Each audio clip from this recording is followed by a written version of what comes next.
In my previous video, I used a picture of Luke's door to generate the layout, which I then transferred onto this piece of wood. So I lined up my cutout pieces back on this paper template, and I need to make some slight adjustments to this joint. So these line up quite nicely, and this joint is all flush. And before I go any further, I'm going to flatten one side on the jointer. And now cutting a slot into the end of each piece and making some splines to go into those slots. So I'm going to join these pieces with a piece of hardwood spline that I just cut out, and that will put them together, and I still get to use my straight table saw cut. And the reason I put the spline so far off center is when I cut the molding shape into this, I want this to be far enough down so that when I cut this shape, I'm not going to cut into the splines. Just glued and clamped this together. It was a little bit tricky because I had to clamp some pieces of scrap on there just to get a place to hook the clamp onto. If I'd had more foresight, I would have left a tab sticking out of these wooden parts when I cut them out on the bandsaw. So the next thing I did is to make that inside curve a nice smooth curve, because that's my reference surface, and then pass it through a thickness planer a few times to get it all down to the right thickness. So this is the existing molding that I need to match.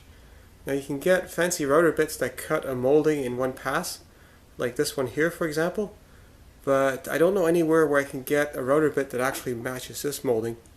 So I'm going to cut that as several passes using some smaller bits. So this little cove here I can cut with this bit, like so, or like so. This round over here I can cut with a round over bit, like so. And then this deeper cove here I can cut out with this bit. And then finally we have another convex round over, and I can use that same round over bit to approximate that. Now with most of my cuts at a 45-degree angle, I rigged up a temporary hookup for my dust extractor, so I just jury-rigged this onto here, and that goes off to my dust extractor. Now to cut the molding on the curved workpiece, I'm going to need a curved fence, so I've glued together a few pieces of scrap, and where this arrow is, if I follow along here, even on the inside of the curves, the arrow is always going to be touching the wood. So that'll allow me to guide this piece around following the curves. So I'm going to start by cutting this bead on here, and I've got my original piece here and my round over bit lined up to cut that. And here's my round fence and the feather board on the other side, just to make sure that piece stays pressed on there.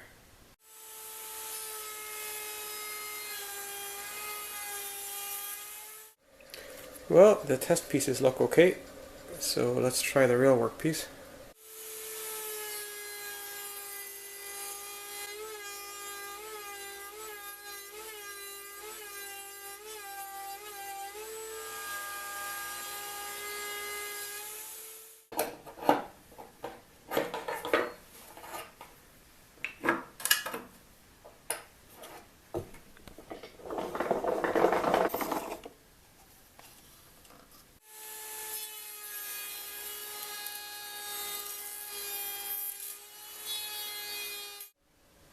So far so good.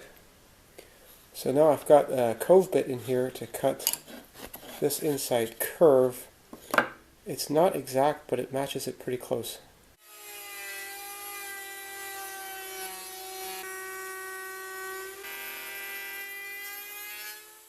Well, this is starting to look surprisingly like molding.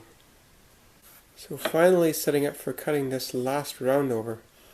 Now unfortunately this bit doesn't match it very well. It's a bit too large or round. I've got another bit with a smaller round, but this one is smaller than in the original molding. So I'm going to cut it a little bit large, and that'll leave a slight corner that'll have to sand off there, but I think that'll make a pretty good match. And just a quick check. Yeah, it's good.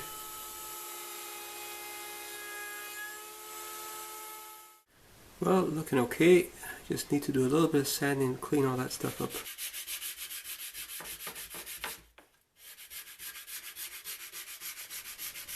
So now after a bit of sanding, it looks pretty decent. And here's the molding I made.